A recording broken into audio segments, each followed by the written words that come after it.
Hey guys, तो आज हम करने जा रहे हैं एससीबी के लाइन बाय लाइन एक्सप्लेनेशन की जो हमारी सीरीज चल रही थी उसका चैप्टर नंबर 2 जो कि है फिजिक्स एंड मैथमेटिक्स। इसको आज हम देखने जा रहे हैं। ठीक है, तो सबसे पहले देखते हैं क्या है इसमें टेक्स्ट में। Mathematics is the language of physics. Mathematics जो है लैंग्वेज, फिजिक्स की लैंग्वेज है, जो कि हमने लास्ट क्लास में भी देखा था, लास्ट लेक्चर में भी आप उसको देख सकते हैं। It becomes easier to describe, understand and apply the physical principle if one has a good knowledge of mathematics. ये बड़ा आसान हो जाता है। क्या चीज़ आसान हो जाती है? टू डिस्क्राइब, अंडरस्टैंड समझना, या अप्लाई करना physical principles if one has good knowledge of mathematics. अगर किसी के पास एक मैथमेटिक्स की अच्छी नॉलेज होती है तो जो फिजिकल प्रिंसिपल्स हैं या फिजिक्स के जो प्रिंसिपल हैं उनको अप्लाई करना, अंडरस्टैंड करना, डिस्क्राइब करना बड़ा आसान हो जाता है। In the present course, we shall constantly be using the techniques of algebra, trigonometric geometry, as well as vector algebra, differential calculus, integral calculus. In this chapter, we shall discuss the later three topics. Errors in measurement and the concept of significant digits is also introduced. तो इस chapter में हम क्या discuss करेंगे? बाद के तीन topic यानी कि वेक्टर अलजेब्रा, डिफरेंशियल कैलकुलस और integral calculus.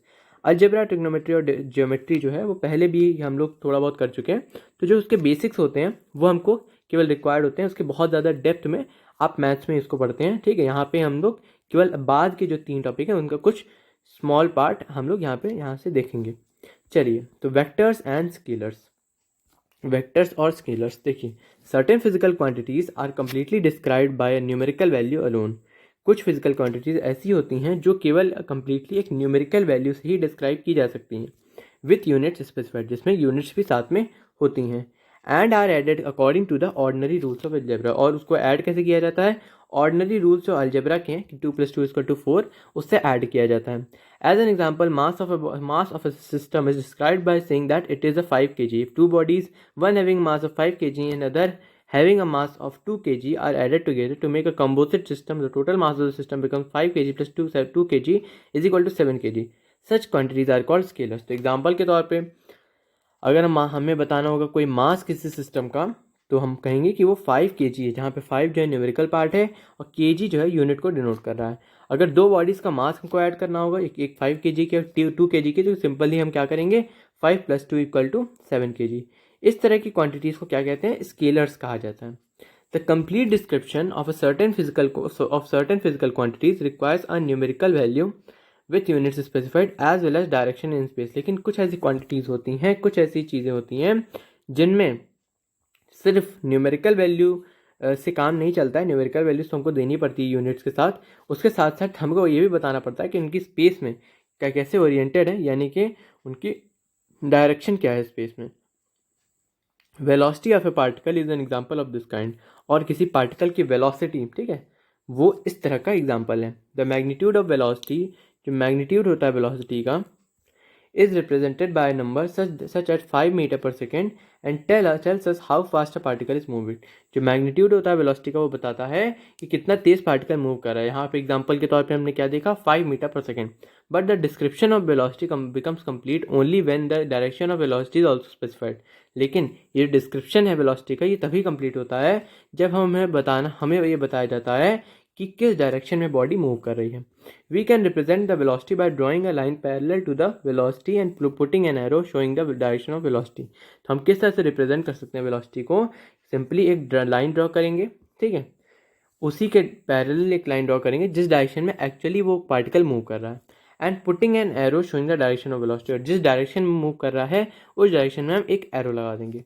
We can decide beforehand a particular length to represent 1 metre per second and length of the line representing, आगे चलते हैं, देखिए, representing a velocity of 5 metre per second is taken as 5 units 5 times this length. ठीक है, तो हम कोई एक लेंथ डिसाइड कर लेंगे कि 1 मीटर पर सेकेंड को हम इतनी लेंथ पर्टिकुलर असाइन कर देंगे। उसके बाद हम 5 मीटर पर सेकेंड हमें दिखाना होगा, तो हम सिंपली उसका 5 गुना लेंथ ले लेंगे। ठीक है, figure 2.1 shows representation of several velocities in this scheme. जो फिगर 2.1 है, जो कि फिगर आप नीचे यहाँ पे देख पा रहे होंगे, ये वाली फिगर मैं जूम करके आपको दिखा दूँ। इसमें इस तरह की कुछ वेलोसिटीज़ दी गई हैं, जैसे 1 metre per second, 2.5 metre per second, 1 metre per second और 3 metre per second with their direction. यहाँ पे ऊपर की तरफ और एक थोड़ा सा किसी एंगल पे हॉरिजॉन्टल से। नेक्स्ट देखिए,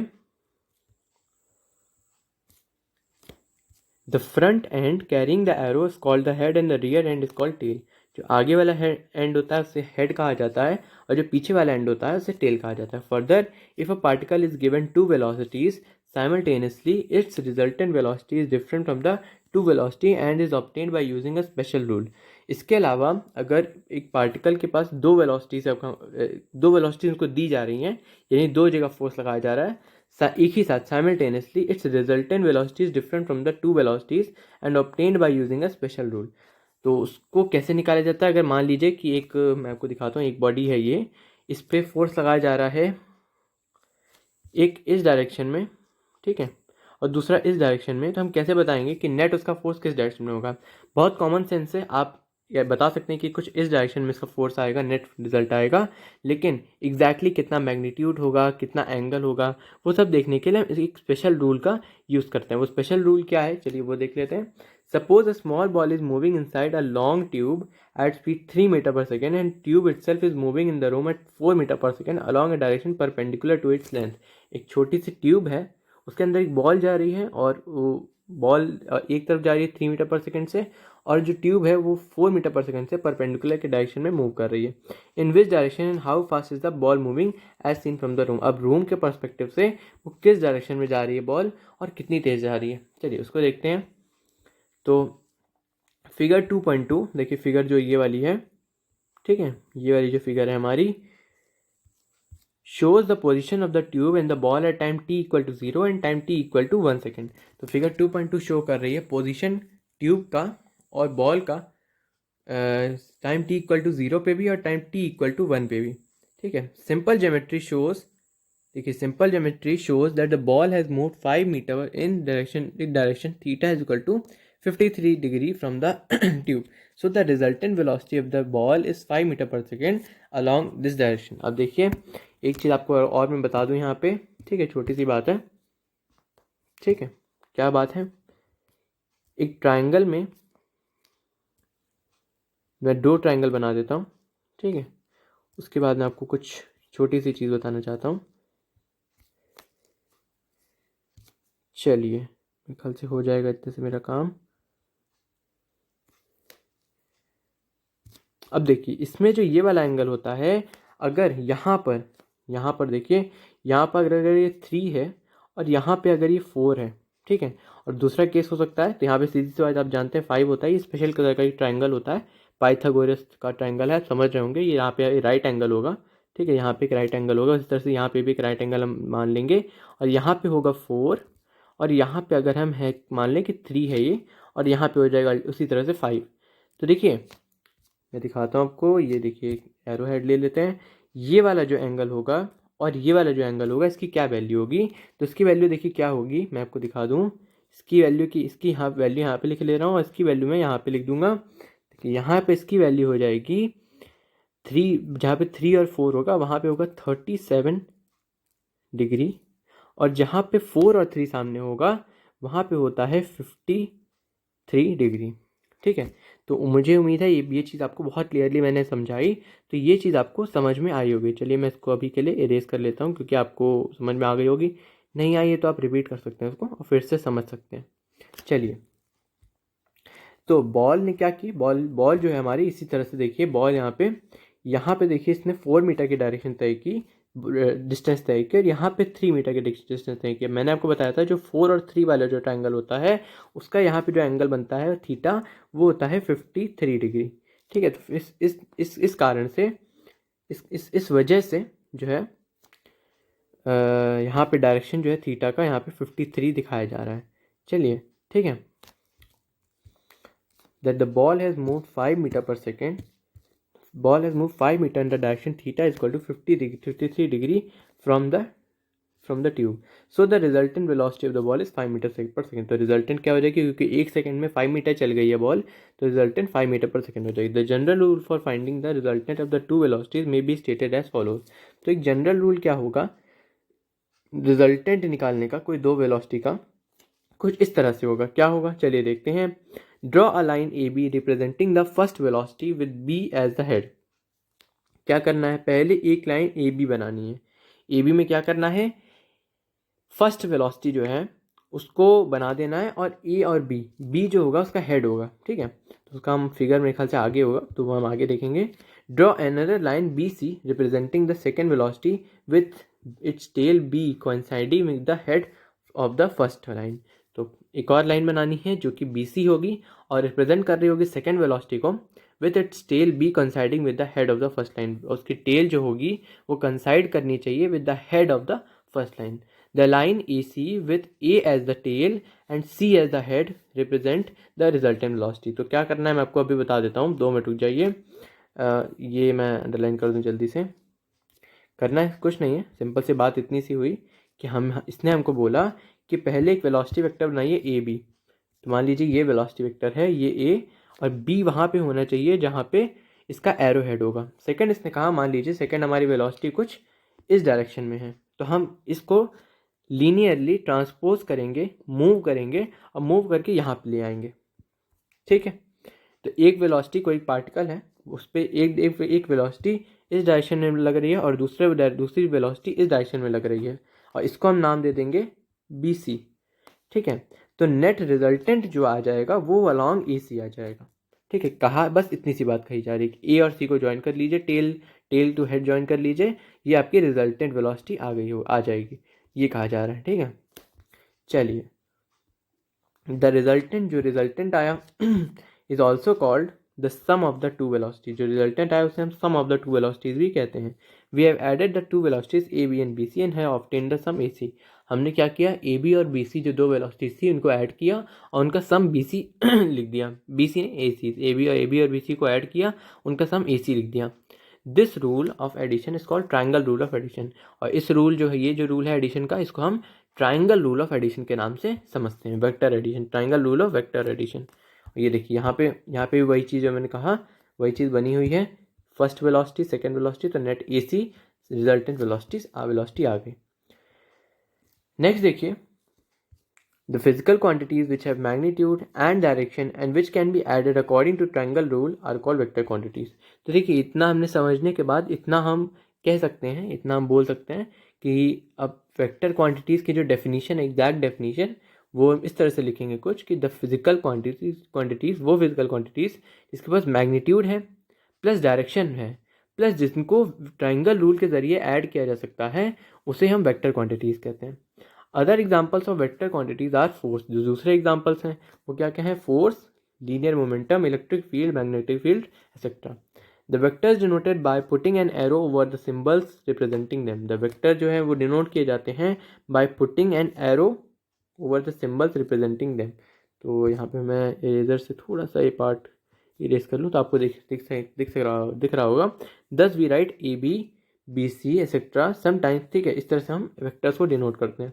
समटाइम्स, कभी कभी, a vector is represented by a single letter such as V vector, F vector, etc. Quite often in the printed book the vectors are represented by bold face letters like A B B C V F etc. तो कभी कभी ये bold letter से भी denote किए जाते हैं।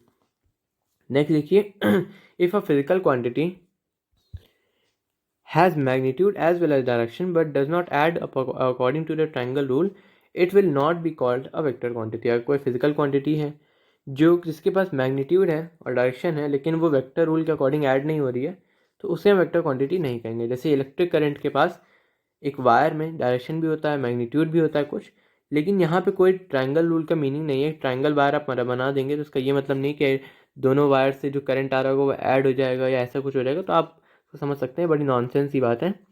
इसलिए ट्रायंगल रूल जो है यहाँ पे वैलिड नहीं होता है, इसको हम वेक्टर क्वांटिटीज़ नहीं कहते हैं। चलिए, 2.2 इक्वालिटी ऑफ वेक्टर्स। कैसे वेक्टर्स इक्वल हो सकते हैं, तो दो vector representing two values of the same physical quantity. दो वैसे वेक्टर जो two values of same physical quantity का मतलब है are equal if their magnitude, मैं बता रहा हूँ meaning, are equal if their magnitude and direction are same, thus a parallel translation of a vector does not bring any change about it। तो कि किसी एक, इसका मीनिंग जो है representing two values of same physical quantity का meaning आपको समझ में आ रहा होगा, लेकिन नहीं समझ में आया तो मैं बताऊँ कि कोई पर्टिकुलर फिजिकल क्वांटिटी, जैसे मान लीजिए स्पीड या एक्सेलरेशन या फोर्स, मतलब फिजिकल क्वांटिटी सेम होनी चाहिए लेकिन उनकी कोई दो वैल्यूज़, दो अलग अलग चीज़ रिप्रेजेंट कर रहा हो, तो वैसे दो वेक्टर इक्वल तब कहे जाएंगे जब उनका मैग्नीट्यूड भी सेम हो और डायरेक्शन भी सेम हो। और parallel translation of a vector does not bring about any change. और पैरेलली अगर आप वेक्टर को ट्रांसपोज कर रहे हैं या ट्रांसलेट कर रहे हैं, ट्रांसपोज नहीं कहेंगे, ट्रांसपोज तो एक के ऊपर एक रखना होता है, ट्रांसलेट कर रहे हैं तो उससे कोई फ़र्क नहीं पड़ता है, उससे उसमें कोई चेंज नहीं आता है वेक्टर में। इसके बाद देखिए addition of vectors. The triangle rule of vector addition is already described. जो ट्रायंगल रूल है वो तो आपको पहले ही समझ में आ गया होगा कि किस तरह से अप्लाई किया जाता है, ठीक है। If A and B are the two vectors to be added, a diagram is drawn in which the tail of B coincides with the head of A। तो एक डायग्राम ड्रॉ किया जाता है in which the tail of B coincide with the head of it. जो B की tail है वो A के हेड के साथ कंसाइड करे। The vector joining the tail of A and head of B, जो ऐसा वेक्टर जो होगा जो टेल ऑफ ए और हेड ऑफ बी को ज्वाइन करे वो वेक्टर सम होगा ए और बी का, ठीक है। और फिगर 2.4 ए में यही चीज़ दिखाई गई है, देख लीजिए यहाँ पे ए है, ये बी है, ए के हेड से बी के टेल को ज्वाइन कर दिया गया, फिर बी की टेल से ए के हेड को ज्वाइन कर दिया गया, तो ये ए प्लस बी आ गया। नेक्स्ट देखिए the same rule may be stated in a slightly different way. इसको एक और दूसरे तरीके से स्टेट किया जा सकता है, बताया जा सकता है। कैसे देखिए, we draw vectors A and B with both tails coinciding. हम ऐसे ही बना सकते हैं कि दोनों ही टेल्स जो हैं कॉन्साइड कर रही हों, जैसे यहाँ या यहाँ बनाया जा रहा है, ठीक है। अब उसके बाद हम क्या करेंगे, taking these two sides as adjacent sides, इन दोनों साइड्स को हम एडजेसेंट साइड्स यानी बगल बगल की साइड्स ले लेते हैं। किसकी, वी कंप्लीट द पैरेललोग्राम। और इन इसको दो एडजेसेंट साइड्स लेकर के हम क्या कर रहे हैं, कंप्लीट कर रहे हैं पैरेललोग्राम को। The diagonal through the common tails gives the sum of the two vectors. जो डायगोनल होता है, इन दोनों जो कॉमन टेल से एक पैरेललोग्राम कंप्लीट हो रहा है, उससे जो डायगोनल बन रहा है ना, वो सम दे रहा है इन दोनों ही वेक्टर्स का। दस इन फिगर इतना A B plus A C is equal to A D. तो इस वेक्टर में जैसे आप देख सकते हैं, इस फिगर में आप देख सकते हैं, वेक्टर में नहीं, कि ए बी और ए सी का जो रिजल्टेंट आ रहा है ए डी, यही इन दोनों वेक्टर का रिजल्टेंट वेक्टर है। अब देखिए मैग्नीट्यूड और डायरेक्शन कैसे कैलकुलेट करेंगे, चलिए वो भी सीख लेते हैं। Suppose the magnitude of A is equal to A, ठीक है, ए का मैग्नीट्यूड ए है और बी का मैग्नीट्यूड बी है। What is the magnitude of A plus B, magnitude क्या होगा ए प्लस बी का। डायरेक्शन तो हमको समझ में आ गया, नेट रिजल्टेंट निकालना। अब इसका मैग्नीट्यूड क्या होगा and what is its direction, इसकी डायरेक्शन क्या होगी। Suppose the angle between A and B is theta, it is easy to see from the figure that. अब मान लीजिए कि ए और बी के बीच में एंगल है थीटा। अब देखिए फ्रॉम द फिगर हमको क्या समझ में आ रहा है कि ए बी ए डी का स्क्वायर, यानी कि जो राइट ट्रायंगल बन रहा है यहाँ पे, इसको आप देखेंगे तो ए डी का square equal to D E का square plus A B plus B E का होल स्क्वायर, ठीक है। ए बी क्या है ए, बी ई क्या है बी, और थीटा तो बी कॉस थीटा, ठीक है। और डी ई क्या है बी साइन थीटा। अब देखो इनको स्क्वायर कर देंगे तो क्या आ जाएगा, A square plus two A B cos theta plus B square, ठीक है। और magnitude of A plus B vector is A root under, यहाँ पे देखिए रूट अंडर होगा यहाँ पे, root under A square plus B square plus two A B cos theta. Its angle with A is alpha where tan alpha is equal to D E upon A या B sine theta upon ए plus B cos theta. तो खैर ये सब फॉर्मूले हैं, आपको याद ही करने पड़ेंगे, इसका कोई सोल्यूशन नहीं है। और यूजेज के साथ, यूज़ करने के साथ साथ आप उसको याद कर लेंगे, आपको उसको समझ में आ जाएगा, तो उसको आपको कोई टेंशन लेने की बात नहीं है, ठीक है। नेक्स्ट हम बढ़ते हैं आगे की तरफ। Multiplication of a vector by number. एक वेक्टर को अगर हम मल्टीप्लाई करें एक नंबर के साथ तो देखिए क्या होगा। Suppose A is a vector of magnitude A and K is a number, और के एक नंबर है। We define the vector B is equal to K A vector as a vector of magnitude K A, और दोनों side mod लगा हुआ है। तो हम क्या करते हैं, मान लीजिए ए एक वेक्टर है जिसका मैग्नीट्यूड ए है, ए वेक्टर है, ए इज अ वेक्टर, इसका मैग्नीट्यूड ए है और के एक नंबर है। तो जो नया वेक्टर बनेगा उनको मल्टीप्लाई करने के बाद वो बी वेक्टर कह देते हैं उसको, और उसका मैग्नीट्यूड होगा के ए का mod. If k is positive the direction, अगर k पॉजिटिव तो the direction of vector b is same as that of k, तो जो नया वेक्टर बना उसकी डायरेक्शन सेम रहेगी। अगर k नेगेटिव है तो डायरेक्शन अपोजिट हो जाएगी। इन particular the multiplication bye -1 just इन्वर्ट्स the direction of vector, जो मल्टीप्लिकेशन बाय -1 होता है वो क्या करता है, इन्वर्ट कर देता है direction of vector. The vectors a and -a have equal magnitude but opposite direction, जो वेक्टर a है और जो वेक्टर -a है, ठीक है, -a वेक्टर, उनका मैग्नीट्यूड इक्वल है लेकिन डायरेक्शन अपोजिट है। If a is a vector and magnitude a and u vector is a vector of unit magnitude in the direction of a, we can write a vector is equal to a vector into u vector। कहने का मतलब magnitude वही रहेगा लेकिन हम अगर unit vector से multiply कर दें तो हमें वही वेक्टर वापस से मिल जाएगा। यूनिट वेक्टर से करने का मतलब कि उसमें कोई उसका जो मैग्नीट्यूड है वो 1 है और direction is same as A vector. ठीक है, नेक्स्ट देखते हैं subtraction of vector. Subtraction of vector में क्या है, let A and B be two vectors. मान लीजिए ए और बी दो वेक्टर्स हैं।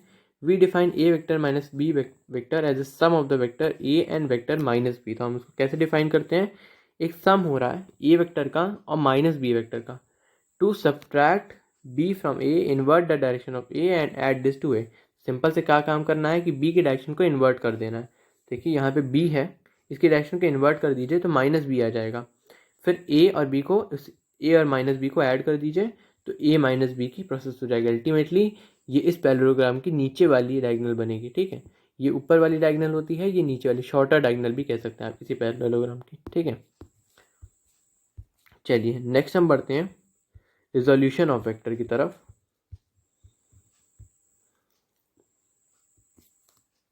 चलिए, figure 2.8 shows a vector A is equal to O A vector in the X Y plane. तो फिगर 2.8 क्या शो कर रहा है, एक वेक्टर ए वेक्टर को शो कर रहा है इक्वल टू, जो कि इक्वल टू है ओ ए वेक्टर के in the X Y plane, जो कि एक्स वाई प्लेन में है। ठीक है, यहाँ पे देख लीजिए कहीं बना होगा, देखिए ये है ए वेक्टर और ये है ओ ए से रिप्रेजेंट किया जा रहा है इसको। ठीक है, एक्स वाई प्लेन में बना हुआ है, plane drawn from the origin, जो कि ओरिजिन से ओरिजिन ओ से ड्रॉ किया जा रहा है।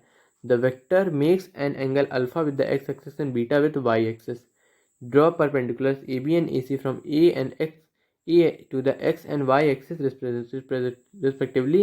Length OB is called a projection of OA on x axis. Similarly, OC is called a projection of OA on y axis according to the rules of vector addition. A is equal to OA plus OB। तो simple सी चीज़ है, process बताया जा रहा है हमको, थोड़ी कहानी और समझाई जा रही है कि ये है अल्फा से इतना एंगल एक्सिस से बना रहा है, बीटा से बना रहा है ये वाई एक्सिस से एंगल, और इधर से इसका प्रोजेक्शन है ये, और इसका जे प्रिपरेशन जे वेक्टर है। ठीक है, अब आप भी जानते हैं ओ ए, जो ओ ए वेक्टर जो होगा वो O B vector plus O C vector के बराबर होगा। देखिए ओ ए वेक्टर होगा O B vector plus O B vector plus O C vector के बराबर होगा। नेक्स्ट देखिए 10, we have resolved the vector alpha A into two parts. 10 हमने क्या किया, रिजॉल्व कर दिया वेक्टर को दो पार्ट में, one along O X and one along O Y. एक एक्स एक्सिस के अलॉन्ग, एक वाई एक्सिस के along. The magnitude of the part along O X is called O B is equal to A cos alpha. जो X axis के along है वो O B is equal to A cos alpha के बराबर है। जो and the magnitude of the part of O Y is called O C is equal to A cos beta. Magnitude of O Y क्या है, O C is equal to A cos beta. If I and J denote you vectors of unit magnitude along OX and OY represent respectively, we get OB is equal to A cos alpha I cap and OC is equal to A cos alpha J cap। तो A vector net हो गया, वो resolve हो गया दो vectors में, जो कि है A cos alpha I cap plus A cos alpha B cap, sorry J cap। ठीक है, A cos बीटा होगा यहाँ पे। ठीक है, मैं गलत पढ़ गया उसको। A vector is equal to A cos alpha I cap plus A cos beta J cap.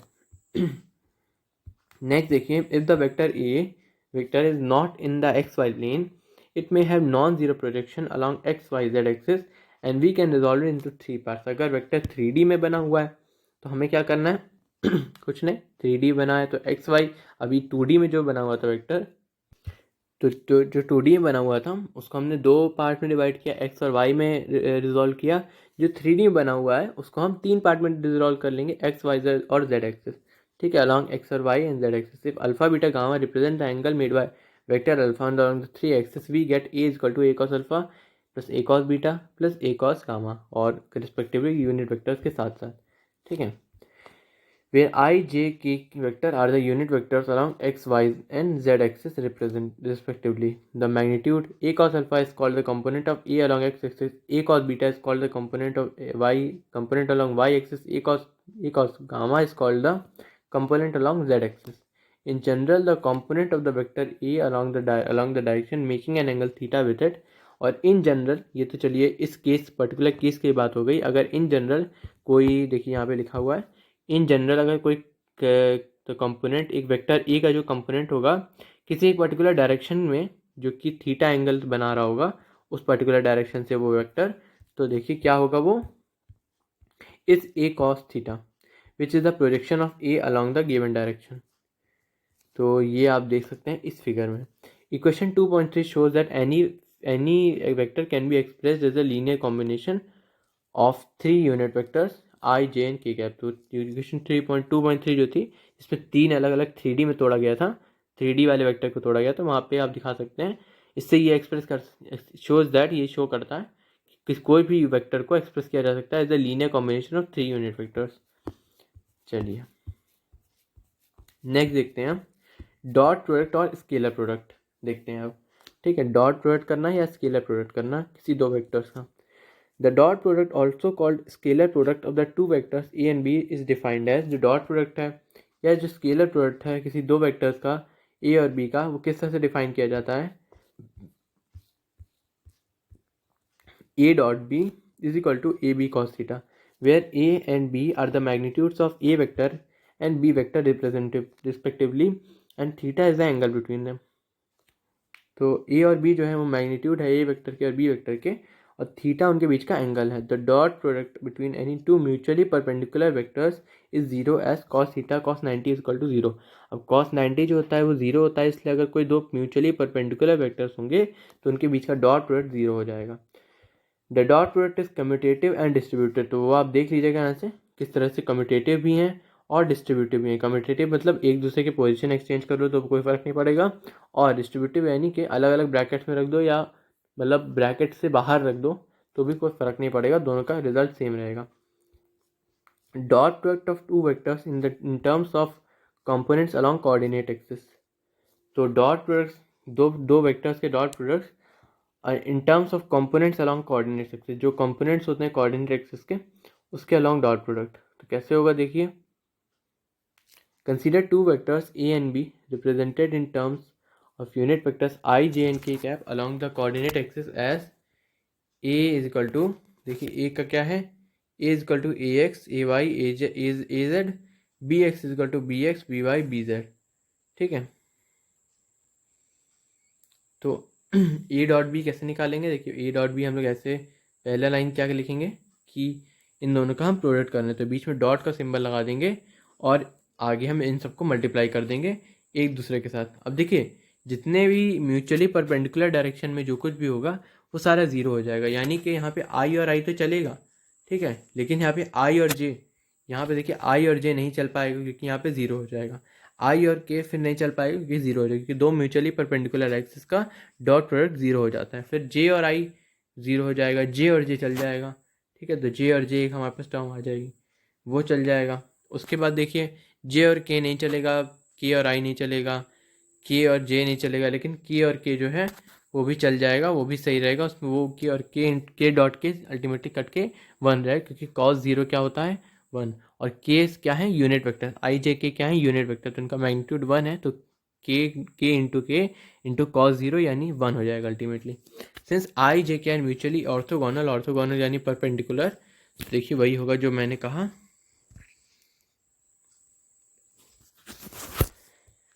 और देखिए यहाँ पे डॉट के सिंबल्स आने चाहिए थे, थोड़ा सा प्रिंटिंग एरर है सब, तो वो डॉट के सिंबल्स आएंगे सब जीरो हो जाएंगे, तो अल्टीमेटली क्या हमारे पास बचेगा, a dot b is equal to a x b x plus a y b y plus a z b z, ठीक है।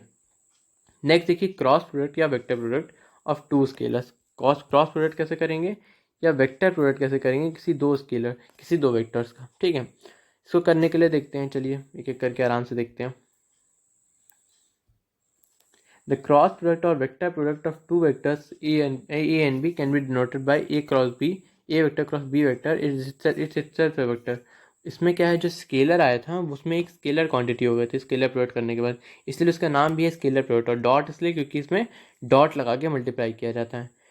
इसमें हम क्रॉस लगा के मल्टीप्लाई करते हैं इसलिए क्रॉस प्रोडक्ट है, और वेक्टर प्रोडक्ट इसलिए कहा जाता है, देखिए वेक्टर प्रोडक्ट इसलिए कहा जाता है क्योंकि अल्टीमेटली रिजल्ट जो होता है इनका वो वेक्टर बनता है। तो मैग्नीट्यूड जो होती है इसकी वो होती है ए क्रॉस बी का मैग्नीट्यूड जो है वो is equal to A B sine theta. और ध्यान रखिएगा यहाँ पे डायरेक्शन भी आएगी, तो डायरेक्शन कैसे पता लगेगी वो अभी पता चल जाएगा हमको, लेकिन मैग्नीट्यूड वाइज अगर देखा जाए तो A cross B is equal to A B sine theta, where A and B are magnitudes of A and B respectively and theta is the smaller angle between the two। और theta क्या है, उन दोनों के बीच में जो छोटा वाला एंगल होगा, बड़ा वाला एंगल नहीं, छोटा वाला एंगल जो होगा वो वाला एंगल होगा इन दोनों के बीच में। when two vectors are drawn with both the tails coinciding, two angles are formed in between them, one of the angles is smaller than 180, एक एंगल जो 180 से कम होगा और एक एंगल 180 से ज़्यादा होगा। तो जो एंगल थीटा यूज़ किया जा रहा है इज द स्मॉलर वन, छोटा है, जो 180 से छोटा है वो वाला एंगल, ठीक है। Both the angles are equal to 180, अगर दोनों ही एंगल 180 के बराबर हैं ये तो साइन थीटा साइन 180 आप जानते 0 हो जाता है, और hence a cross B is equal to 0। Similarly तो अल्टीमेटली क्या होगा, नेट जो होगा वो आएगा 0 आ जाएगा। अगर थीटा 0 है तो भी, यानी कि अगर कोई इसमें एंगल नहीं उनके बीच में, sine theta is equal to 0 हो जाएगा और ए क्रॉस बी का मैग्नीट्यूड 0 हो जाएगा। तो cross product of two parallel vector से 0, क्रॉस प्रोडक्ट की वैल्यू क्या आ जाएगी, 0 आ जाएगी। अब देखिए डायरेक्शन कैसे निकालते हैं। The direction of a vector cross b vector is perpendicular to both a and b, वो परपेंडिकुलर है दोनों ही ए और बी वेक्टर्स के। Thus it is perpendicular to the plane formed by a and b, यानी कि वो perpendicular है उस प्लेन में, उस प्लेन से जो प्लेन ए और बी में, जो जिस प्लेन में ए और बी हैं, ठीक है, जहाँ पे ए और बी रिसाइड करते हैं। To determine the direction of arrow on this perpendicular several rules are to be in use. अब इस चीज़ का डायरेक्शन पता करने के लिए कि कैसे हम क्रॉस प्रोडक्ट में जो नया वेक्टर बनता है उसकी डायरेक्शन पता करने के लिए, उसके लिए एक रूल यूज़ होता है। उस रूल को देखिए कैसे करते हैं।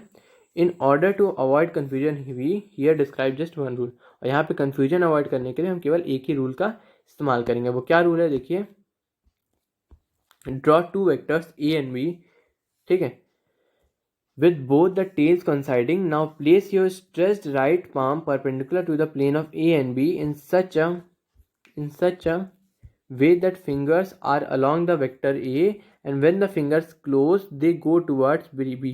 The direction of the thumb gives the direction of arrows to be put on the vector A cross B। तो देखिए यहाँ पे आपको करना क्या है,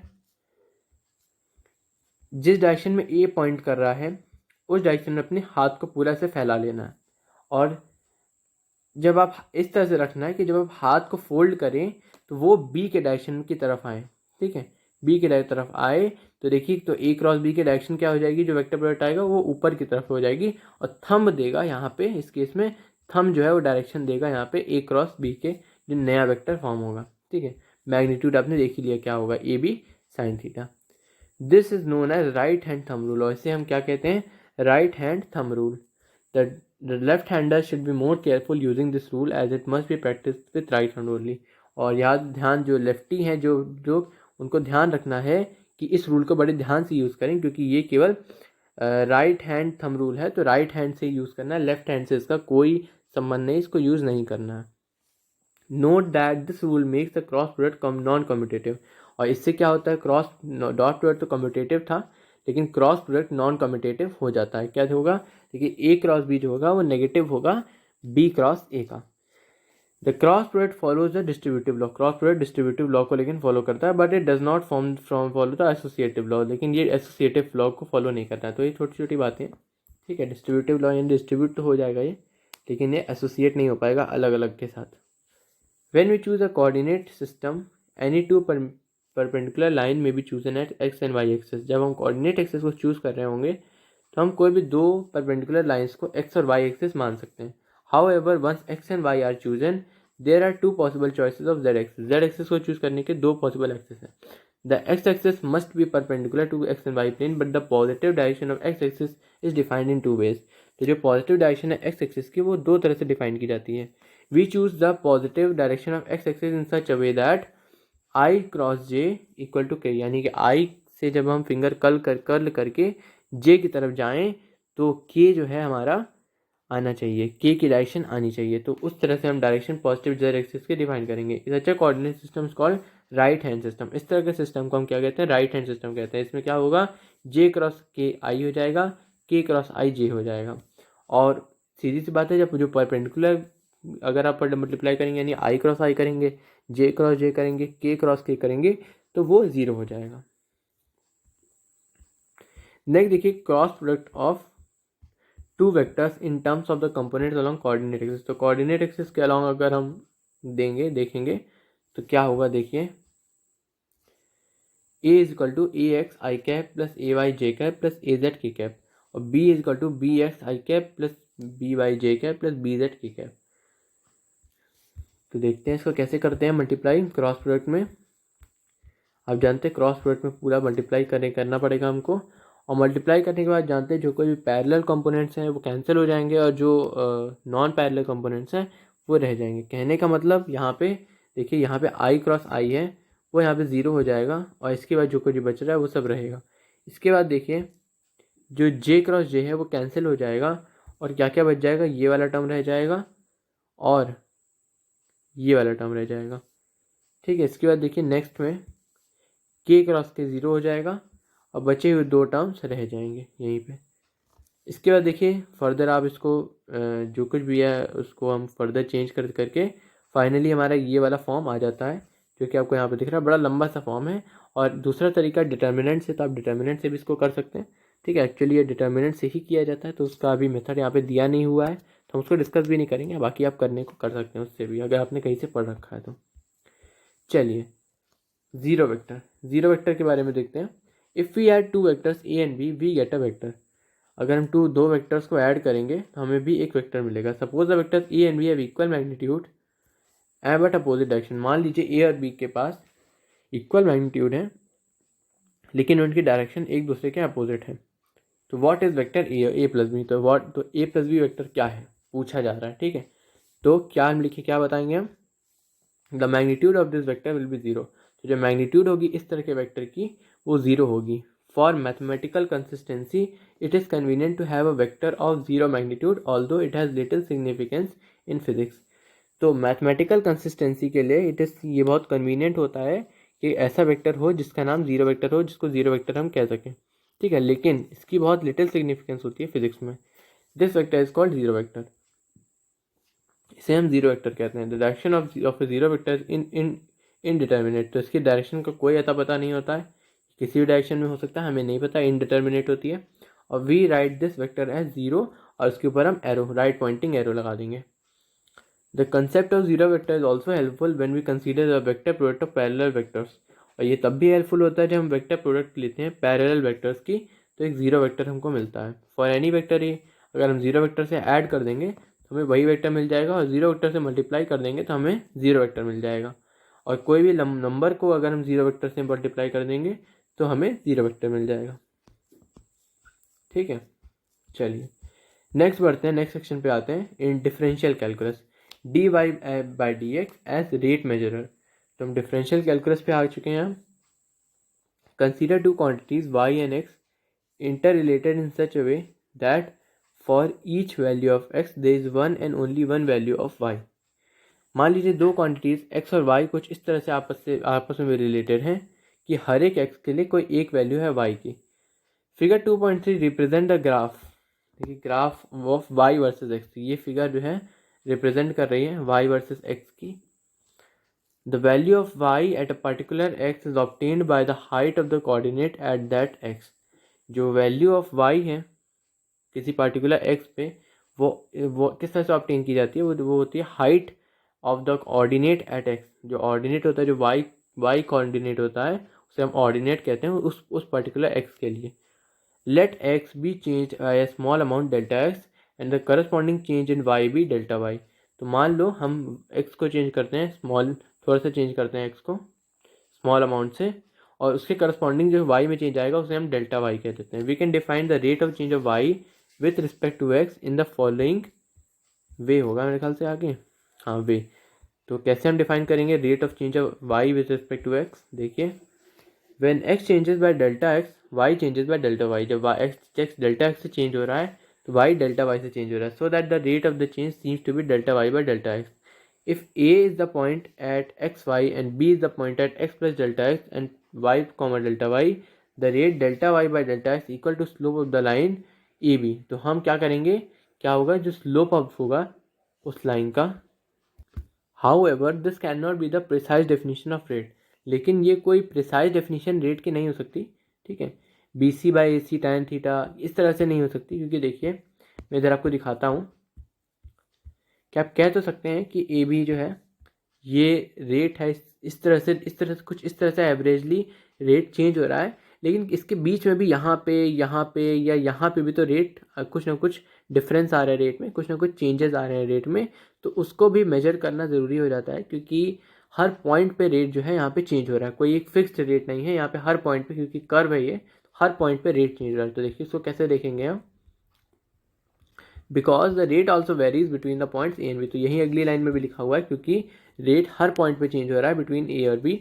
हम कोई एक फिक्स्ड वैल्यू रेट की हम नहीं इतनी आसानी से लिख सकते हैं कि ए बी या tan theta, a b by b, a c by b c या tan थीटा, ऐसा कुछ हम लोग इतना नहीं लिख सकते हैं. The curve is steeper at B than at A. जो कर्व जो है वो बी पे जो है स्टीपर है, यानी ज़्यादा खड़ा हुआ है देन एट ए. देखिए यहाँ पे स्टीपर यानी कि ज़्यादा खड़ा हुआ या गहरा कह सकते हैं ना, कि स्टीप वैली, बहुत ही जिसकी ऊंचाई ज़्यादा होती है.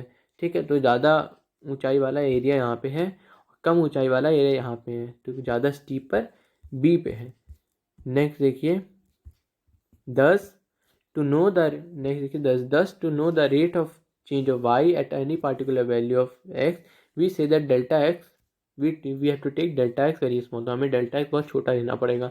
However however small we take the delta x, as long as it is not zero, the rate may vary within the small part of the curve.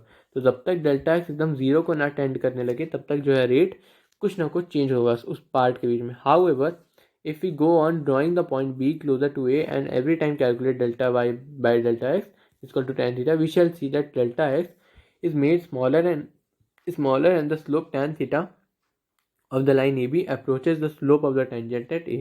ठीक है, तो जैसे जैसे हमको उसको छोटा करते जाएंगे एंड स्मॉलर द स्लोप जो है tan थीटा का, slope tan theta of the line A B approaches the slope of the tangent at A. वो कहाँ पहुँच जाता है, वो एट एक ऐसे पॉइंट पे पहुँच जाता है जहाँ पे एक टेंजेंट ए पे बना दिया जाए तो वो उसके बराबर हो जाएगा. This slope of the tangent at A thus gives the rate of change of Y with respect to X. तो यही स्लोप जो है जो कि ए पे बनाया हुआ है, यही हमको rate of change of Y with respect to X दे देगा. This rate is noted by D Y by D X, क्योंकि ये बहुत छोटा मेजर का रेट है तो इसे हम d Y by D x कहते हैं, जिसे हम limit delta x tends to zero delta y by delta x से डिनोट करते हैं. For small changes in delta x we can approximately write delta y by delta x, delta y is equal to D Y by D x into delta x.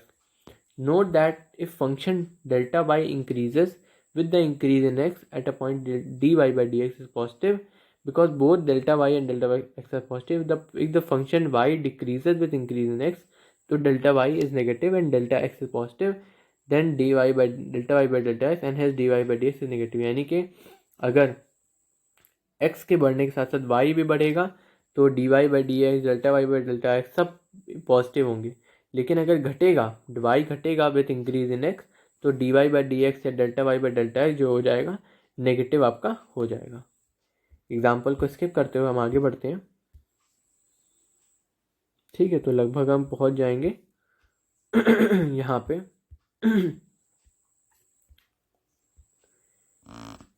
If we are given graph of y versus x, अगर हमें एक graph दिया जाए जो कि y versus x का है, we can find dy by dx at a point of the curve by drawing the tangent at that point and finding its slope.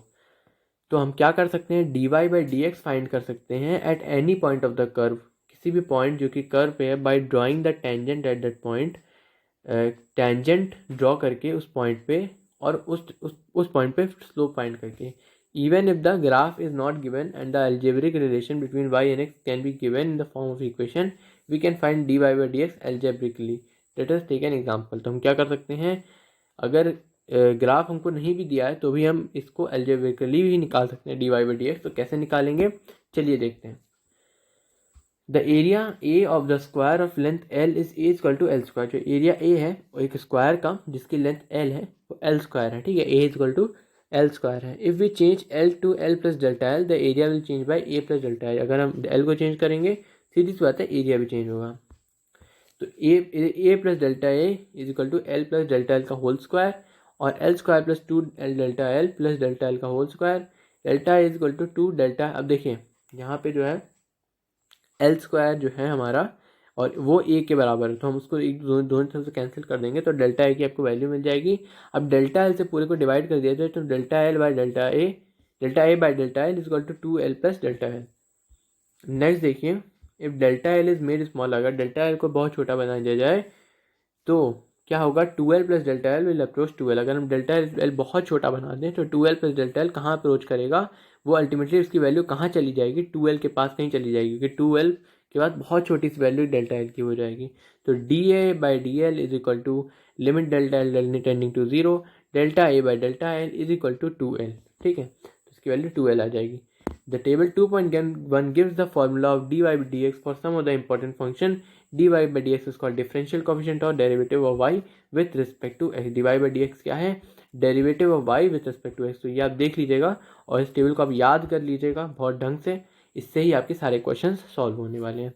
तो देखिए x की पावर n का एन एक्स, एक्स की power n की power n minus one, sine X का cos X, cos X का minus sine X, tan X का sec square X, cot X का minus cos X, sec X का sec X tan X, cosec X का minus cosec X cot X, L N X का one upon X, E के power x का ई के power x. ये हमारे differential होंगे रिलेशन।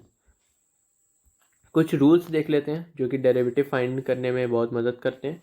क्या है, D C Y upon D x is equal to C बाहर आ जाएगा D Y by D X, D U plus V is equal to D U plus D X plus D Y by D X, D U V is equal to U D V by D X plus V D U by D X, D U upon V is equal to V D U by D x minus U D V by D X upon V square, और D Y by D X is equal to D Y by D U dot D U by D X. ये सब जो है कुछ important rules हैं जो कि हमें मदद करते हैं डेरिवेटिव फाइंड करने में। नेक्स्ट देखिए, मैक्सिमम एंड मिनिमम, यानी कि सबसे ऊपर सबसे नीचे वाले पॉइंट फाइंड करने का जो कंसेप्ट है उसमें हम यहाँ पे सीखेंगे। Suppose a quantity y depends on another quantity x in the manner shown in figure 2.16. It becomes maximum at x1 and minimum at x2. मान लीजिए कोई क्वांटिटी इस तरह से किसी y और x का कुछ इस तरह का रिलेशन है किसी क्वांटिटी का, और यहाँ पे मैक्सिमम हो जा रहा है और यहाँ पे जो है मिनिमम हो जा रहा है, ठीक है। चलिए आपने देख लिया। At these points, the tangent to the curve is parallel to the x-axis. In points पर जो tangent है कर्व पर वो पैरेलल है x-axis के, and hence its slope is tan theta is equal to zero. और यहाँ पे इनकी स्लोप जो है वो tan थीटा जो है वो जीरो हो जाएगा, ठीक है, क्योंकि थीटा जीरो रखने पर tan थीटा जीरो हो जाता है। But the slope of curve y x equals the rate of change of d Y by D x, thus as maximum और minimum d Y by D x equal to zero. इसलिए maximum और minimum पे d Y by D x की value zero हो जाती है। Just before the maximum the slope is positive. Maximum के ठीक पहले स्लोप जो है पॉजिटिव होती है, and the maximum it is zero, and just after the maximum it is negative. Thus d Y by D x decreases at the maximum and hence the rate of change of d Y by D x is negative at the maximum, ठीक है। यानी कि d of d Y by D x is less than zero at a maximum. कहने का मतलब ये आपको रट्टा मारना है और कोई मतलब नहीं है इसका। dy by dx just dy by dx decreases at a maximum and hence the rate of change of dy by dx is negative। कहने का मतलब जो स्लोप होती है आप जानते हैं पहले पॉजिटिव होती है फिर नेगेटिव होती है, पॉजिटिव होती है फिर जीरो होती है फिर नेगेटिव होती है मैक्सिमम पे, इसलिए इसका फर्दर डेरिवेटिव जो है वो नेगेटिव हो जाए क्योंकि रेट ऑफ चेंज इसका नेगेटिव हो रहा है, नेगेटिव की ओर जा रहा है, पॉजिटिव से नेगेटिव की ओर जा रहा है, इसलिए इसका चेंज जीरो नेगेटिव हो रहा है। अगर ये चीज़ आपको नहीं समझ में आए तब याद कर लीजिए कि d of dy by dx upon dx is less than zero at a maximum। ठीक उसी तरह से the quantity is the rate of change of slope, ये जो क्वांटिटी है वो डिनोट करती है rate of change of slope. It is written as d2y by dx square. Thus the condition for maximum. Maximum की क्या कंडीशन होती है ये देखिए, पूरी ये जो कंडीशन है इसको आपको याद करना होगा, ये मैक्सिमम निकालने की कंडीशन है। Similarly, at a minimum, the slope changes from negative to positive. The slope increases at such a point, and hence इतना is equal to 0. The slope, the condition of the minimum condition ये होती है, उसकी ठीक उल्टी होती है minimum condition. dy by dx तो 0 होगा, लेकिन जो सेकेंड वाला पॉइंट है d2y by dx square maximum पर नेगेटिव होता है और मिनिमम पर पॉजिटिव होता है. Quite often it is known from physical situation whether the quantity is maximum or minimum. The test on d2y by dx square is omitted. तो ज़्यादातर situation आपको पता चल जाएगा कि मैक्सिमम आएगा कि मिनिमम आएगा, तो सेकेंड वाला टेस्ट आप ओमिट कर सकते हैं. बाकी ज़रूरत होगी तो आप इसको यूज़ कर सकते हैं. चलिए आज की क्लास में इतना ही था. इंटीग्रल कैलकुलस और उसके आगे का सेक्शन हम नेक्स्ट पार्ट में देखेंगे. तो चलिए, थैंक यू.